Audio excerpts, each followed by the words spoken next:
No reports of an odor. Huh. Pascal, you are now rocking with that dude Pascal. What's up? We're back at it with another conversation about the David Celeste Rivas Tesla case, and I'm going to be real.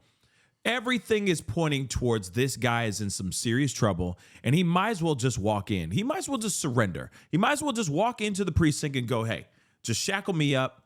I am guilty. But at the same time, a lot of things have still not been answered in regards to this whole situation. So I get it. Police haven't done anything yet as far as calling him even a prime suspect or even a person of interest, for crying out loud. They haven't said anything yet, but things have been moving very funny as of late. Now, we've talked about at great lengths about this Tesla, and there's a lot of conversations that need to be had about that Tesla, because this is the Tesla that was owned by David, that this young girl, 14-year-old Celeste Rivas, I know that she turned 15 just recently, but technically she lost her life at 14 years old. Okay, that I think is safe to say. Her remains were found, if I'm correct, the day before her birthday. So yeah, for her 15th birthday. So yeah, it wouldn't. So it's fair to say that this young girl, 14 years old, not 15, but 14. But I get it. Everyone's saying 15 right now. Nonetheless, I feel that this situation, she may have lost her life the last week of August. Okay, and then he went back on tour. He's doing his thing. And then she later on was found basically folded up in the frunk of a Tesla. This is absolutely insane, but there's something that I wanted to share with you guys, okay? SF investigates, okay? He's an investigator. He's been on countless cases in the past. He's been doing some deep diving into this whole case as well. Especially, he looked into David's 2023 Tesla Model X, and he said, okay, I got some photos, I got some more information in regards to where it was and what happened before it actually was towed. And I think this timeline is very important because it gives us, again, sorry for saying timeline again, but it gives us some semblance of a timeline of her demise, her possible life being taken and then being put into the front trunk of this Tesla for her to just sit there and unfortunately just sit there until it was towed and then moved somewhere else, only for there to be reports of a foul odor that, of course, made people go over to that Tesla, open the frunk, and find this poor little girl inside that frunk. Now we are understanding also, they're saying that her remains were so they were so deteriorated, right? That, decomposed, that maybe she wasn't chopped, that maybe she just kind of fell apart because of heat, the environment that she was in. She was in a black box, basically, in the summer heat, for crying out loud. You see what I'm saying? So again, unfortunately, decomposition could really be accelerated in something like that.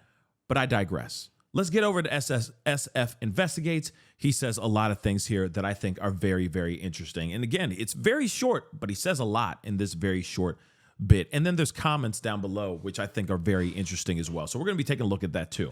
So it says, I obtained photos of David's 2023 Tesla Model X when it was towed and impounded. I received a copy of the August 26, 2025 complaint reporting it was abandoned, okay, along with the vehicle impound report. The caller only noted a large dent in the rear, no mention of odor. That's something big. So in other words, when they found this car, she could have just been put into that car. She may not have been in that car for very long. Again, this explains a little bit more of a timeline. Now, I know that they're saying that video of this girl that looked a lot like Celeste, that is up in the VIP section, that balcony where David is performing. His lawyers are coming back saying David's lawyers are the ones that walked that back and said, no, that is not Celeste. on that balcony. But I'm telling you right now, it looks a lot like her. It looks a hell of a lot like her.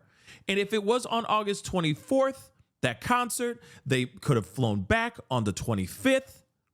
Something bad happened on the 25th. He or someone else moved that car down a little ways from the home, parked it somewhere, hopped back on a plane or took off, you know what I mean? It went back on tour or ran away, okay? Depending on if it's David who actually moved the car or if it was one of his boys or one of his people that actually moved the car themselves as well. So again, the possibilities here, it seems to connect. But again, if that's not Celeste in the balcony or on that balcony in that video, then who could that be? Because she looked a lot like Celeste. But moving on. And again, I know there's speculation that maybe it's the other Celeste, Herrera, his alleged stand-in. But I don't know. I don't know. But it is interesting nonetheless. So given the fact that there is no odor, no report of an odor, because you know for a fact, okay, that odor is putrid, okay? It is unforgettable, that smell. So you can't just walk up to a car and not go, woo, that is an intense smell for sure. Okay. So the tow report states nothing of value was seen inside. So the car was basically stripped, I'm assuming, gutted out from like as far as belongings and whatnot, right? The photos suggest the car had been left in the same spot for an extended period. The initial complaint was called in on August 26th. Then an officer first inspected and cited the car on August 27th, then ticketed again on September 3rd, and then towed and impounded on September 5th.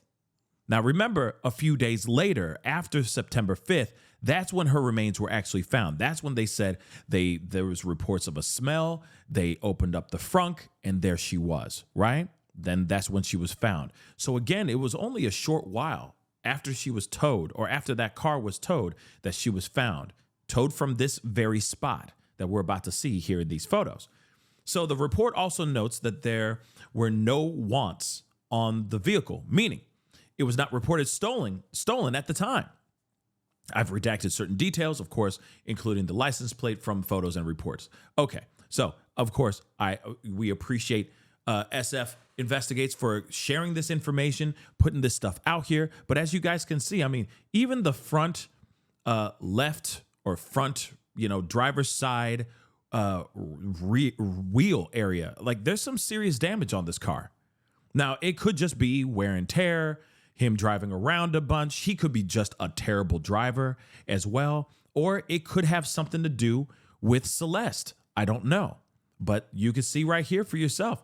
This is very telling stuff. And of course, we heard reports of a big old dent in the rear of the car, right? And I know there's a lot of people speculating that maybe there was an accident, maybe he backed into her, maybe, this dent was made by her, and this could be the reason why she's no longer here, how she was found in the front trunk of this car. I don't know about all that.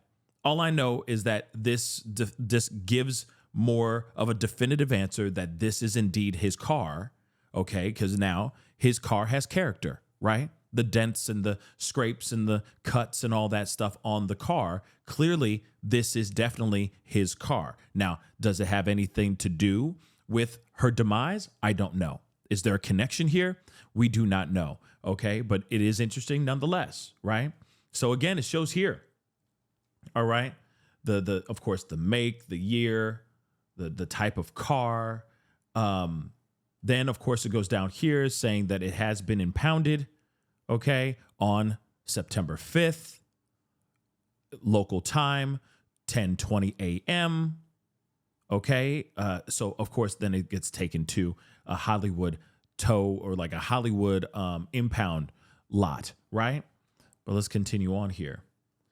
Of course, this is also just more of a vehicle report about the car. And of course, like I said, that they went back multiple times and the car was still in the same spot. I also heard stories of they put chalk on the wheels to see if the car was going to move just to see if the car would move at all. And then they would come back and see that the chalk on the tires never changed. So clearly nobody was using the car. No one was driving it. It basically stayed in one spot and did not move at all. So that's one of the other reasons why they're like, hey, we got to get rid of this car. We got to move it. And that's how it got towed. Again, you got a car just sitting there collecting dust. And, there's street sweepers, that come by. Some places they'll sit there and say on the second Tuesday of every month, you must be parked on the other side of the road. You cannot be parked over here. Those things. And sometimes sometimes people forget to do that and they instantly get ticketed. So you can get ticketed multiple times. Especially if your car is not moving at all, just stays in one spot the entire time. Yeah, eventually they're going to catch you, right? They're going to notice, hey, this car hasn't moved at all. And they're going to start reporting it. And then, of course, they're going to take it in. Okay. So, of course, down the rabbit hole just said, 3 tickets, or they came at least 3 times to see if the car had been removed. So they came 3 times to see if the car was removed. Here's another piece, because some other people were asking about the footage, right?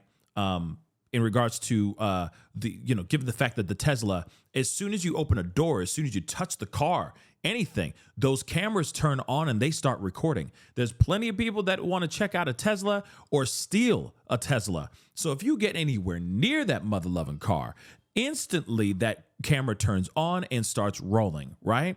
So here's something I found very interesting. And of course, we now have heard that you can actually go into the folders, right? And delete stuff, delete those folders and get rid of footage if you wanted to. You just have to have access to the app to do that.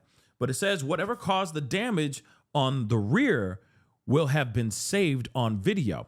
So it says here, save clips and Sentry mode clips. When a safety critical event occurs, or you manually tap the dash cam icon or use a voice command, the recent footage is copied to these folders, preventing it from being overwritten by the ongoing loop. So there's a place.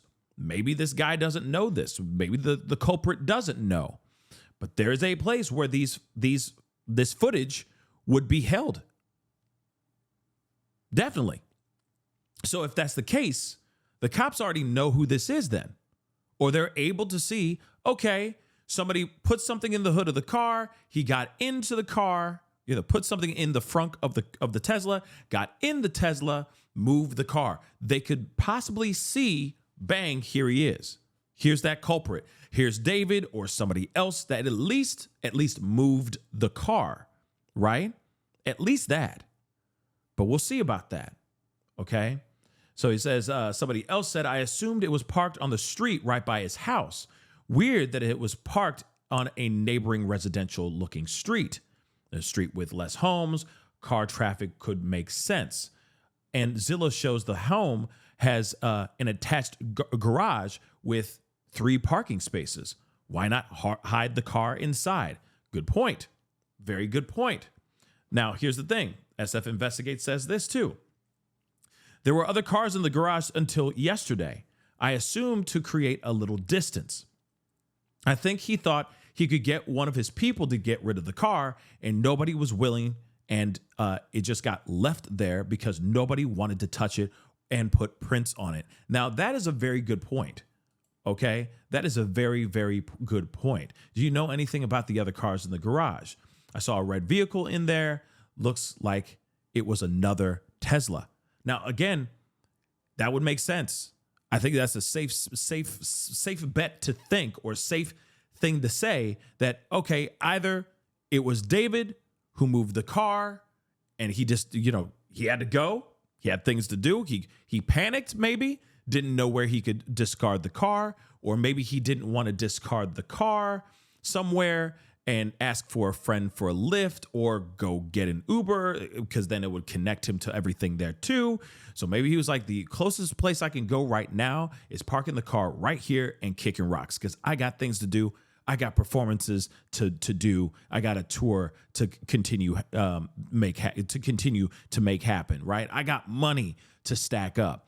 That's possible. But again, like I said, guys, this guy should have already been locked up, in my personal opinion. And it will continue to be that way until we hear more information.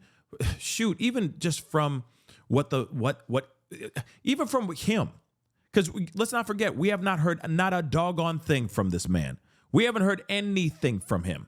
0 words from him. Now, I'm not expecting him to sit there and tell us everything, right? I'm not expecting him to be our best friends and break down everything, but we haven't heard not one statement from him.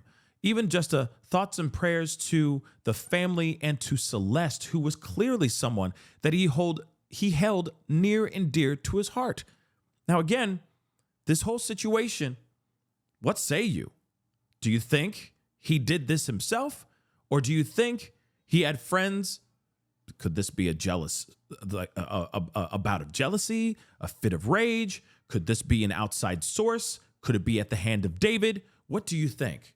To me, I feel like it's pretty self-explanatory. It is in his car. You have to have a certain type of key and even codes and all that stuff to get into that car. It's his car. I feel like it's safe to say that he has a lot to do with this situation. But like I said, wilder cases have happened. Wilder things have happened in other tragedies that we have covered on this channel. So we'll see what happens. He could also be innocent. You never know. But it is a very strange situation that the car was never reported stolen. He never reported her missing either, even though this is somebody that was attached to his hip. They were friends. They were more than friends. They were always around each other, and then suddenly she's gone. How would you not make a phone call saying, hey, my friend is missing, period? But that never happened either. So that is very strange to me as well. But comment down below. Let me know what your thoughts are. Hit that like button down below. Crush that subscribe button. And we'll talk here very, very soon. Be good to yourselves. Be good to one another. Justice for Celeste. This is The Pascal Show. Bye. Pascal. You are now rocking with that dude Pascal. We be going wild.